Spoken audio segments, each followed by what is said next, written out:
Right message, right communication, country inside news. नमस्कार, आप देख रहे हैं कंट्री इनसाइड न्यूज। मैं हूं सौरभ निगम। देखिए हमारे एडिटर कौशलेंद्र परासर की ये एक्सक्लूसिव रिपोर्ट। देख रहे हैं कंट्री इनसाइड न्यूज़ का यूट्यूब प्लेटफॉर्म और मैं अभी मौजूद हूँ भारतीय जनता पार्टी बिहार प्रदेश कार्यालय पटना में। और हमारे साथ भारतीय जनता पार्टी के प्रदेश प्रवक्ता मनीष पांडे जी हैं। मनीष पांडे जी, उद्धव ठाकरे के बेटे आदित्य ठाकरे कल बिहार आए थे और उन्होंने मुख्यमंत्री हाउस के बाहर कहा, नीतीश कुमार जी के आवास के बाहर कहा कि लोकतंत्र को बचाने के लिए हम लोग एक हो रहे हैं। तो क्या वाकई आपके मोदी सरकार में लोकतंत्र खतरे में है कि महाराष्ट्र से लेकर बिहार, बिहार से लेकर दिल्ली, कलकत्ता, सभी जगह लोग कह रहे हैं लोकतंत्र खतरे में है, लोकतंत्र खतरे में है। आखिर लोकतंत्र कैसे खतरे में है, मनीष जी आप बताइए। देखिए कौशलेंद्र जी, आदरणीय नरेंद्र मोदी जी 2014 से देश के प्रधानमंत्री हैं और लोकतंत्र खतरे में तब नज़र आया आदित्य ठाकरे को जब वो सत्ता से बाहर हो गए। और बिहार की याद भी उनको तब आई जब वो सत्ता से बाहर हुए, तब उनको बिहार की याद आई।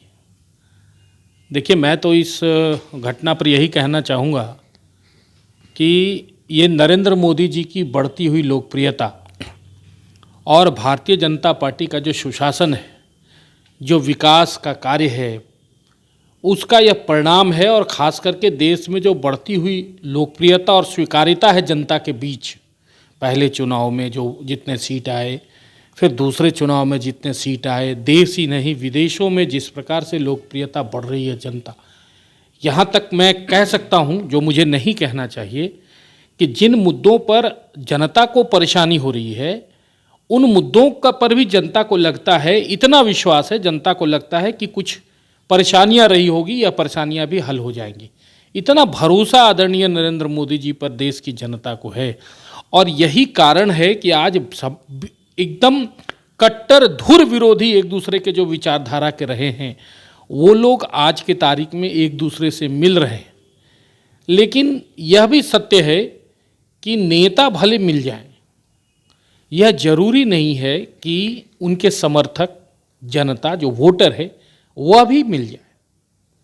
और ऐसा हमने बिहार में भी देखा, दो उपचुनाव हुए उसमें भी हमने देखा कि नेता जरूर मिले, लेकिन उनका जो बेस वोट था, जो उनके समर्थक थे, जो वोटर थे, वो नहीं मिले।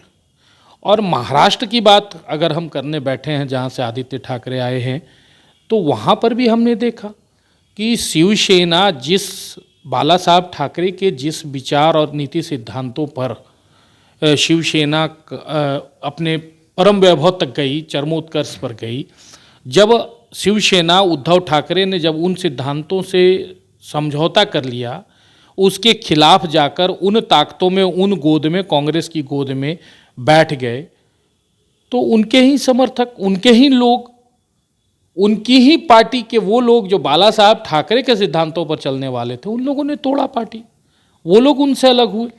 और आप देखे होइएगा कि भारतीय राजनीति के इतिहास में एकमात्र चंद्रबाबू नायडू की अगर हम बात करें, TN रामाराव, तो उनकी ही पार्टी इस प्रकार से टूटी थी कि पूरी पार्टी को ही जो है वो चंद्रबाबू नायडू ने अपने कब्जे में ले लिया था। नहीं तो भारतीय राजनीति के इतिहास में क्षेत्रीय पार्टियों में ऐसी घटना कभी नहीं घटी जब संस्थापक ही जो है वह बेचारा जो है दरबदर हो जाए। तो देखिए, मैं तो यही कहूँगा कि यह आदरणीय प्रधानमंत्री नरेंद्र मोदी जी की लोकप्रियता का ही यह परिणाम है, बढ़ती हुई लोकप्रियता का, कि आज जो है सो सारे धुर विरोधी, जो कट्टर एक दूसरे के विरोधी रहे कभी विचारधारा वाली पार्टियां आज एक साथ मिल रही हैं।